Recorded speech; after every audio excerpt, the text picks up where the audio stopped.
ప్రకాష్ గారు నమస్కారం. ఎట్లా చూస్తున్నారు మీరు కవిత గారి వ్యాఖ్యల్ని? సార్, ముఖ్యంగా కవిత ఈ సందర్భంలో అటువంటి మాటలు మాట్లాడడం శోచనీయం సార్. ఎందుకంటే ఒక తెలంగాణ ఉద్యమకారుడు, మట్టిలోని మాణిక్యం అందశ్రీ, జయ జయ హే తెలంగాణ జననీ జయ కేతనం, ముక్కోటి గొంతుకలు ఒక్కటైన చేతనం, తరతరాల చరిత గల గల్లీ నీరాజనం, 10 జిల్లాల నీ పిల్లలు ప్రణమిల్లిన శుభతరుణం అని ఆ రోజుల్లో ఆ గేయము మమ్మల్ని ఉత్తేజపరిచేది. సబ్బండ వర్ణాలను రోడ్ల మీదకి ఉద్యమంలోకి మమైకం చేసుకు తీసుకుపోయేది. అటువంటి గేయాన్ని మేము అప్పుడే జాతీయ గీతంగా, తెలంగాణ ప్రజల ఆత్మీయ గీతంగా, అప్పుడే మేము రాష్ట్ర గీతంగా, తెలంగాణ ప్రజల ఆత్మగీతంగా మేము అనుకున్నాము. దాన్ని పాటించడం ప్రతి సభలో ఆ జయ జయ హే తెలంగాణ లేని సభనే లేదు సార్.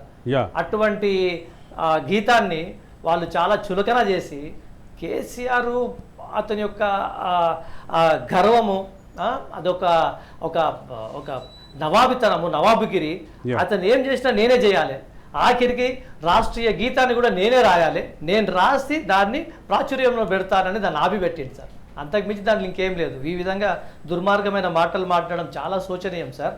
అది కూడా ఇప్పుడు రాష్ట్ర గీతంగా ప్రకటించిన తర్వాత దాన్ని జీర్ణించుకోలేక కవిత ఈ విధంగా మాట్లాడుతుంది తప్ప దాంట్లో ఇంకా వేరే కోరం లేదని నాకు అర్థమవుతుంది సార్. ఒక్క నిమిషం శ్రీకాంత్. అంటే కవిత చేసినటువంటి వ్యాఖ్యల్ని ఆవిడేమో 2 చోట్ల ఏదో ప్రయత్నం జరిగింది, దాన్ని సుప్రీంకోర్టు అడ్డుకుంది అంటున్నారు. అది అడ్డుకునేది జెండా విషయంలో. కానీ 14 రాష్ట్రాలకి రాష్ట్ర గీతాలు ఉన్నాయి. 14 రాష్ట్రాలు క్లియర్గా కనిపిస్తున్నాయి. మరికొన్ని రాష్ట్రాలు కేరళ, గోవా, హర్యానా, ఉత్తరప్రదేశ్ కూడా ఆ ప్రాసెస్లో ఉన్నాయి. అఫీషియల్ సాంగ్ని అనౌన్స్ చేసేటటువంటి ప్రాసెస్లో ఉన్నాయి. ఇటువంటి పరిస్థితుల్లో ఈ ఇప్పుడు అందశ్రీ గీతాన్ని ప్రకటించటం విషయంలో ఎందుకు డైజెస్ట్ చేసుకోలేకపోతుంది టీఆర్ఎస్? అంటే కవిత మాట్లాడిన విధానం ఎంతుందంటే, తొందరపడి ముందే కూర్చిందో కొయిల అనే ఒక వాక్యం ఈమెకి వర్తిస్తుంది. వీళ్ళు జీర్ణించుకోలేకపోతారు. ఫస్ట్ ఆఫ్ ఆల్ ఓటమిని వీళ్ళు అంగీకరించట్లేదు. ఫస్ట్ ఆఫ్ ఆల్ మేము ఓడిపోయినాం అనే భావన వీళ్ళని నిద్ర పట్టకుండా చేస్తున్నట్టుంది. అందుకే వీళ్ళు జాగృతి సంస్థ పెట్టుకొని వీళ్ళు జాగృతంగా కావడం అనేది మర్చిపోయినారు. ఈమె ఏకంగా జాగృతి సంస్థ పెట్టి తన మెదడుని జాగృతం చేయడం మర్చిపోయింది.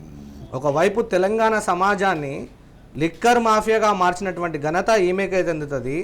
ఒకవైపు ఒక బడుగు బలైన వర్గాల ప్రతినిధి అయినటువంటి అందశ్రీ మన ముక్కోటి కవుల యొక్క లేదా మన కల్చర్, ట్రెడిషన్, హెరిటేజ్ ఏదైతే ఉన్నదో ఆ గానంలో పొందుపరిచి మాలాంటి యువకులను ఆ టైంలో తెలంగాణ మూమెంట్లో అరే ఈ జాతి సంపద ఇట్లా ఉన్నది, ఈ జాతిలో ఇంతమంది గొప్ప వ్యక్తుల యొక్క జీవితాలు ఉన్నాయి, ఆ త్యాగంతో కూడిన నేల ఇది, ఆ యొక్క గొప్ప గొప్ప కావ్యాలు మమ్మల్ని తట్టి లేపి తెలంగాణ మూమెంట్లో ముందుకు పోయేటట్టు చేసినాయి.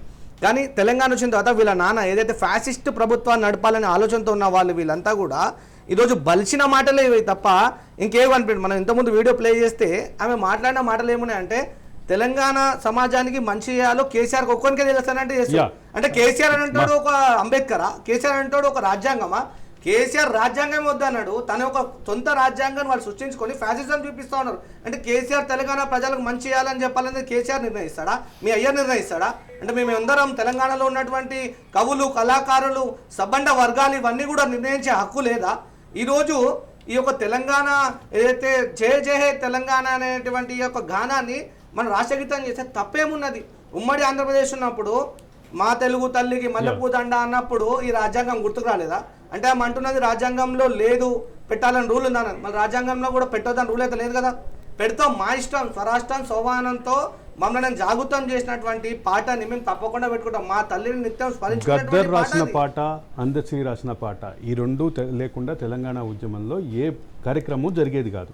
ఇక్కడ ఏంటంటే 70,000 పుస్తకాలు చదివినటువంటి మా నాయనే పెద్ద కవి, మా నాయనే పెద్ద జ్ఞాని అని 80,000 80 ఎంఏ ఫిజిక్స్ చేసిన వాళ్ళకి మాకు తెలియదు కదా. ఎంఏ ఫిజిక్స్ అనే ఒక సబ్జెక్ట్ ని కొత్తగా సృష్టించిన వ్యక్తి ఆయన MSc physics, MSc political science. Sorry, మేము కేసీఆర్ మేము కూడా కొంచెం మర్చిపోతాం.